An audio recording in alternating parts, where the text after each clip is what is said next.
My Hobby Home YouTube kanalıma hoş geldiniz. Bugün birlikte kadife terlik çalışalım istiyorum. Ben bunu erkek için ördüm bu şekilde. Siz de anlatacağımı istediğiniz ayak numarasına uyarlayabilirsiniz. Bu şekilde üzerine bir toka yaptım erkek model olduğu için. Ben terliğimde şöyle ikisini iç içe koydum. 43-44 numara örüyorum. Bakın diğer eşlerini bu terlikte kullandım. 2 çift 3 katlı tabanlı kullanıyorum ve markam Rasim Uyar. 43-44 numara. İp olarak bu ipi kullandım ve çok memnun kaldım. Gerçekten örüp sökün hiçbir sıkıntı olmuyor. Başka kadife iplerde bu sorunu yaşayabiliyorsunuz. Tığ olarak taban tığlarken numarası görünmüyor ama taban tığlarken 2 milimetre tığ kullanıyorum. Üst kısmına geçtiğimde de 4 milimetre tığla öreceğim inşallah. Üzerine ben şöyle bir toka kullandım aksesuar olarak. Siz dilediğinizi kullanabilirsiniz. Şimdilik hazırsanız terliğimizin yapımına geçelim. Öncelikle ben uzun taban tığlamayı size göstermeyeceğim. Şunun üzerinde ben sadece nereye kaç tığlama yapacağını söylesem bu sizin için yeterli olacaktır aslında. Bu tığlama sadece bu marka için geçerli. Başka markada kesinlikle tığlama sayıları değişir. Topuk kısmında şuraya tepe nokta 3 sağdan 3 soldan toplam 7 tane deliğe 3'er tane ilmek çıkardım. Aralara ikişer tane ilmek çıkardım. Burun kısmında yine 5 tane deliğe 3'er ilmek çıkardım. Burun kısmı böyle güzel olsun. Diğer türlü çok geniş oluyor. Topukta böyle biraz daha geniş dursun istedim. O yüzden 7 deliğe 3 ilmek çıkardım. Burunda 5 deliğe 3 ilmek çıkardım. Kullanacağınız ip, kullanacağınız tabanlık bu tığlamayı etkileyebilir. Aralara 2 ilmek çıkarın arkadaşlar. Birlikte başlayalım isterseniz. 2 tabanlığı aldım. Üst üste koydum. Tepe noktayı buluyorum. İlmeği oradan geçiriyorum. Bu şekilde. Şuradan şöyle. 1 2 ilmek şimdi öreyim. Bir ilmekte sıra sonuna geldiğimde örerim. 3'e tamamlarım. Ne demiştik? Sağda 3, solda 3 ilmeği 3 deliğe 3 tane tığlama yapıyoruz. 2 3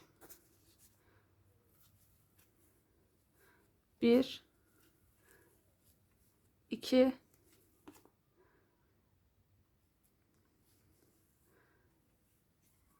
3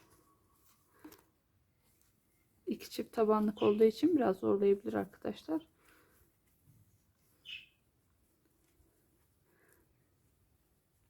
3 Şimdi 2 tığlamayla devam ediyoruz. Bakın 3 tığladık. Buraya 2 tığladık. Dönüşte bir tane daha buraya tığlama yapacağız. Aradaki hepsini 2 yapıyoruz. Şu burunda 1 2 3 4 5 tane deliğe 3 tığlama yapalım. Geri kalanı 2 yapalım. Burada yine son 3 deliğe 3 tığlama, başlangıca bir tığlama yapalım ve taban tığlamamızı bitirelim. Bu konuyu hani tığlama konusunu çok uzatmak, sizi sıkmak istemiyorum. Tığlamanın özü bu şekilde arkadaşlar. Sıra sonuna geldim arkadaşlar. 3 şuraya dediğim gibi bir tane ilmek çıkaracağım. Ardından başlangıç ilmeğiyle kaydırmayla birleştireceğim. Bir zincir çekeceğim ve artık tığımızı rafa kaldıralım. Şimdi 4 milimetre tığımıza geçelim. Şimdi şöyle geri çeviriyoruz. Deri kısmı bize bakıyor. Bir tığımızın önüne bir ip alıyoruz. İlmek aralarından çakma trabzan yaparak ilerliyoruz. Yani tığımızın önüne bir ip alıyoruz. İlmeğin içinden geçiriyoruz. Tek seferde çıkarıyoruz. Her bir ilmeğe bir çakma trabzan olmak üzere sıra başına kadar yapalım. Sonrasında ipimizi kırıp terliğimizin ön kısmını örmeye başlayacağız. Yine sıra sonuna geldim. Son ilmeğimi yaptım. Şimdi başlangıç ilmeğiyle bir kaydırma yapıyorum. Bir zincir çekiyorum ve ipimizi kırıyorum.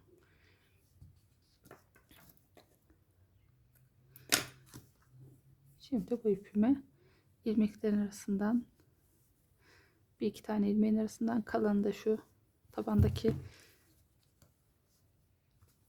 dolgularımızın arasından geçiriyorum. Bu şekilde bu ipi gidebildiği yere kadar, sonuna kadar götürün arkadaşlar. Şimdi ben asıl meseleye geçeyim. Tabanlığımızı şöyle tuttuk. Orta noktasını buluyoruz. Bakın. Şimdi şu şekilde. Orta noktası benim için neresi? Burası. Burası benim için orta noktası. Şimdi orta noktasını bulduktan sonra, böyle bakınca şurası gibi. Orta noktasını bulduktan sonra 8 ilmek sayıyoruz. Bu tarafa doğru. 1, 2, 3, 4, 5, 6, 7, 8. 8 ilmek saydım. Tığımızı geçirdim. İpimizi alıyorum. Bir zincir çekiyorum. Ve tığımızın önüne bir ip aldık. Baş bağladığımız ilmek burası. 1, 2 tane atlıyoruz. Başlangıçta 2 ilmek atlıyoruz. 3. ilmeğe bir dolgu yaptık ama tığın üstünde kaldı. Tığımızın önüne ip aldık. Aynı yere 2. ilmek çıkardık. Tığımızın önüne ip alıyoruz. Aynı yere 3. ilmeği çıkarıyoruz. Tığımızın önüne ip alıyoruz. Aynı yere 4. ilmeği çıkarıyoruz. Sonra hepsini tek seferde çekiyoruz. Bir zincir çekiyoruz. Tığımızın önüne yine ip alıyoruz. Bir ilmek atlıyoruz ikinciye. Sadece başlangıçta 2 ilmek atlamıştık. Şimdi bundan sonra bir ilmek atlayarak yapıyoruz. Biz buradayız. Bir ilmek atladık, ikinci ilmeğe geçiyoruz. Yine aynı şekilde tığımızın önüne ip aldık. Bir ilmek çıkardık. O duruyor. Bir ilmek daha alıyoruz. Tığımızın önüne ip alarak 2. Tığımızın önüne ip aldık. 3. ilmeği aldık. Tığımızın önüne ip aldık. Ve 4. ilmek ve hepsini tek seferde çıkardık. Bir zincir çektik, yine tığımızın önüne ip aldık. Bir ilmek atlıyoruz ikinciye. 1, 2, 3 ve 4. Hepsini tek seferde çıkarıyoruz. Bir zincir çekiyoruz. Tığımızın önüne ip alıyoruz. Bir ilmek atladık, ikinciye yine geliyoruz. 1, 2, 3 ve 4 diyoruz. Aynı yerden 4 ilmeği tek seferde çıkarıyoruz. Bir zincir çekiyoruz. Tığımızın önüne ip alıyoruz. Yine bir ilmek atladık. İkinci ilmeğe geçiyoruz. 1, 2, 3 ve 4. Aynı yerden 4 ilmek çıkardık. Tek seferde boğdurduk. Bir zincir çektik. Tığımızın önüne ip aldık.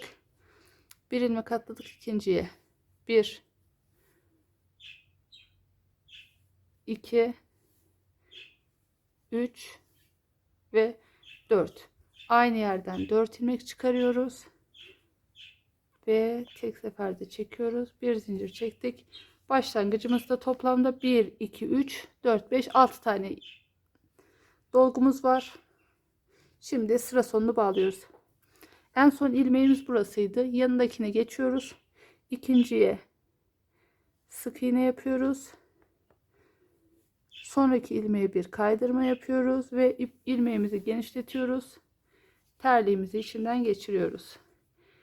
Dediğim gibi ip olarak Himalaya'yı çok beğendim. Çok rahat bir örümü var. Ve ip çok fazla sıkıntı çıkarmıyor. Bakın, başlangıcı kurduk. Şimdi tığımızı, burası bizim başlangıç ilmeğimizdi. Bir ilmek atladık, 2 ilmek atladık, 3. ilmeğe tığımızı geçiriyoruz. İpimizi buradan gevşek bir şekilde alıyoruz. Bakın, gevşek tutuyoruz burayı. Bir zincir çekelim, sabitlemiş olalım. Tığımızın önüne ip aldık. Şurada ilk başlangıç dolgumuzun önünde bir boşluk var. Oraya 1,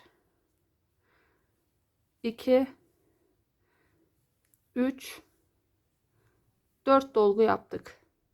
Ve hepsini tek seferde çıkardık. Bir zincir çektik. Tığımızın önüne ip aldık. Bu sefer buraya 2 dolgunun ortasına 1, 2, 3 ve 4 dolgu yaptık ve tek seferde çıkardık. Bir zincir çekiyoruz arada.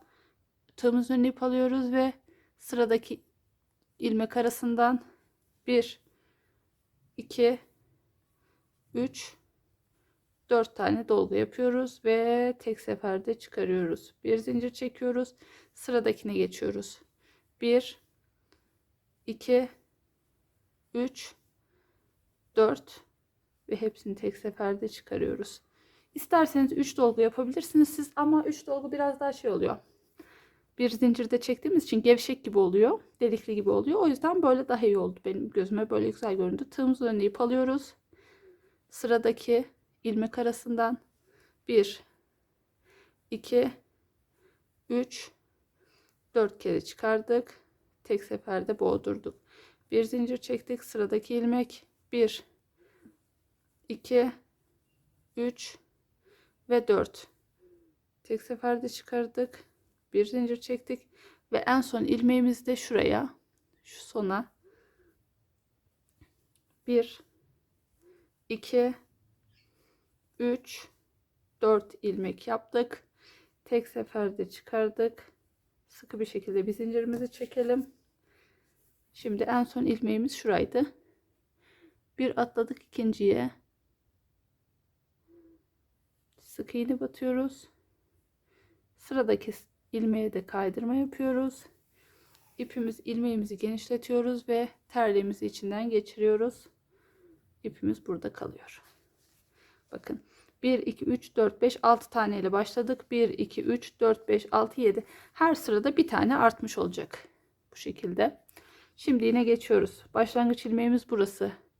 1, 2, 3. ilmeğe geçtik. Tığımızı geçirdik. İpimizi gevşek bir şekilde alıyoruz. Bakın bu ip hep içeriden yürüyor. Bir zincir çekelim. Tığımızın önüne ip alalım. Yine şu başlangıçtaki. Şimdi buraya yine 1, 2, 3 ve 4 ilmek aldık. Tek seferde çıkardık. Bir zincir çekiyoruz. Sıradaki ilmek arasına geçiyoruz. 1, 2, 3 ve 4 ilmek aldık. Tek seferde çıkardık. Bir zincir çektik. Şimdi sıra sonuna kadar tamamen aynı işlemi yapacağız arkadaşlar. En son ilmeğimizde zaten şuraya yapacağız. Yine bir atlıyoruz. Bir sık iğne yapıyoruz. Sonra bir kaydırmayla ipimizi düğümleyip karşı tarafa geçiyoruz. Bu şekilde bakalım toplam kaç sıra örmemiz gerekiyor? 1, 2, 3, 4, 5, 6, 7, 8, 9, 10, 11 sıra. Toplamda 11 sıra örelim. Sonrasında beraber terliğimize devam edelim. Kenar kaydırmasını yapalım. Üzerindeki bandı yapıp terliğimizi bitirelim. Toplamda 11 sıra örün. Sistem aynı. Her sırada bir tane ilmek artıyor arkadaşlar. 11 sıra sonra görüşelim. Toplamda 1, 2, 3, 4, 5, 6, 7, 8, 9, 10, 11 sıra ördüm arkadaşlar. Aynen size söylediğim şekilde ördüm. 11. sıradaki bakalım ilmek sayımız kaç? 1, 2, 3, 4, 5, 6, 7, 8, 9, 10, 11, 12, 13, 14, 15, 16 tane ilmek dediğim yani bu pofuduklar. Sonuncusunu da burada dipte yaptık. Ardından ne yaptık? En son ilmeğimiz burada. Bir atladık. İkinciye sık iğne yapıyoruz. Bundan sonra bir sıra her bir ilmeğe bir tane olmak üzere sık iğne yapalım. Terliğin diğer ucuna kadar gidelim. Sık iğne neydi? Tığımızın önüne ip almıyoruz. Bu şekilde örüyoruz. Sık iğne yapalım. Şuraya kadar, sonrasında kaydırmaya geçelim. Evet, sık iğnemizi yaptık. Terliğin diğer ucuna kadar. Bu şekilde son sık iğnemi yaptım. Şimdi kaydırma yapacağız. Tığımızın önüne ip almıyoruz. Tığımızı önce şuradan geçiriyoruz ve kaydırıyoruz. Bir delik aralarından, bir de ilmeklerin başından kaydırma yapıyoruz. Bakın, bir şuradan, çok sıkı tutmayın kaydırmaları. Bir ilmeklerin başından, bir boşluktan, bir ilmek başından, bir boşluktan, bir ilmek başından, bir boşluktan, bir ilmek başından. Dediğim gibi burayı çok sıkı tutmayın arkadaşlar. Bir boşluk, bir ilmek başı, bir boşluk, bir ilmek başı. Kaydırmamızı şuraya kadar yapalım. Sonrasında şu sık iğnelerin üzerine de kaydırma yaparak ta ki şu ilk kaydırma yaptığımız yere kadar gelelim. Sonrasında üzerindeki bandımızı yaparız arkadaşlar. Kaydırmada da sıra sonuna geldim. Şimdi ilmeğimizi çıkarıyorum tığımdan. İpimi arkaya, tığımı arkaya alıyorum. İlmeğimi arkaya çekiyorum. Zaten ipim arkadaydı. Bir zincir çekiyorum ve ipimizi kırıyorum. Biraz uzun kırıyorum. Bol bol dolandıralım, hemen kaybolmasın. Siz bunu şöyle patiğin içerisinde, terliğin içerisinden ilmeklerin arasından geçirebilirsiniz arkadaşlar. İlmeklerin arasından geçirerek kaybedin. Şimdi tokamızı takmak için ipimizi aldım. Tığımızı aldım. Şuradan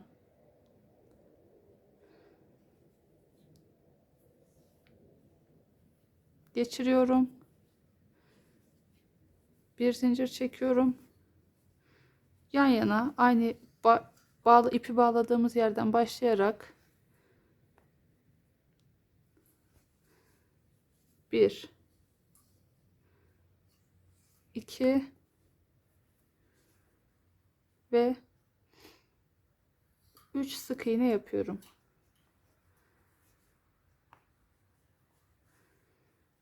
Şöyle döneyim. İpimizi de arada kaybedelim. Geri dönüyorum. 3 sık iğnenin üzerine yine 3 sık iğne yapıyorum. 1, 2, 3. Yine geriye dönüyorum. İpimizi de kaybedelim o sırada. Aynı sık iğnelerin üzerine birer sık iğne yaparak ilerliyorum. 1,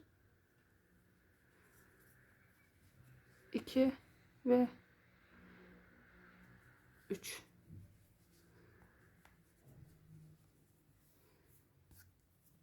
Bir zincir çektim. 1, 2, 3. Geriye döndük. Bir zincir çektik.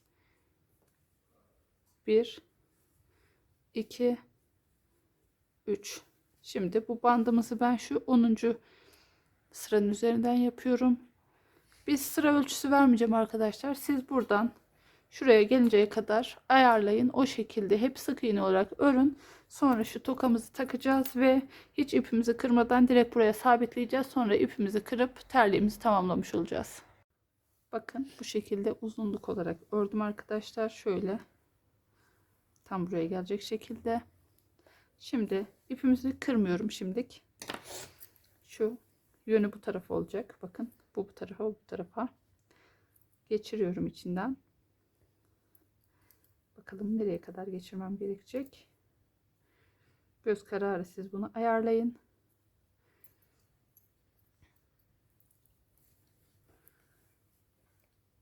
Bu şekilde yeter galiba. Göz kararı ayarlayın. Tokayı takın.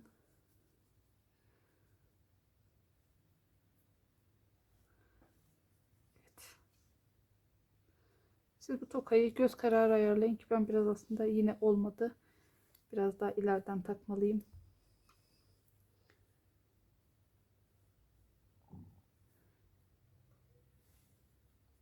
Bakayım oldu mu? Taktım bunu arkadaşlar. Şöyle ayarladım. 1, 2, 3. Dördüncüye denk gelecek şekilde siz dilediğiniz gibi ayarlayabilirsiniz. Şimdi ilmeğimizi koparmadık. Çünkü burayı monte etseydik tokayı takamazdık. Şimdi ipimizi çekeyim böyle. İlmeği şuradan çıkardım. Ne yaptık? Biz sondan ikinciye yani 10. ilmeğin hizasında yapıyorduk. O yüzden oraya tığımı geçirdim.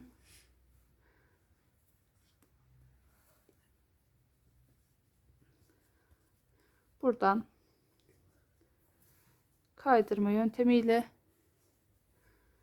monte ediyorum arkadaşlar.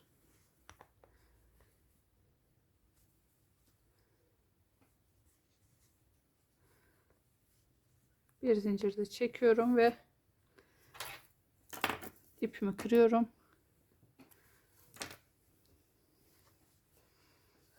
Sonra şu ipimizi çekeyim.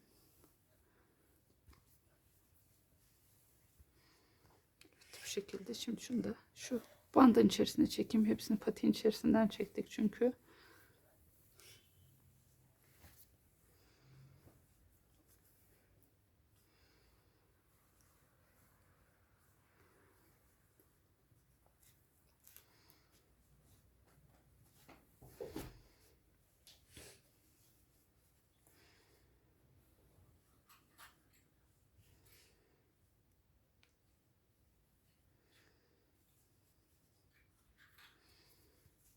Bu şekilde terliğimiz tamamlanmış oldu arkadaşlar.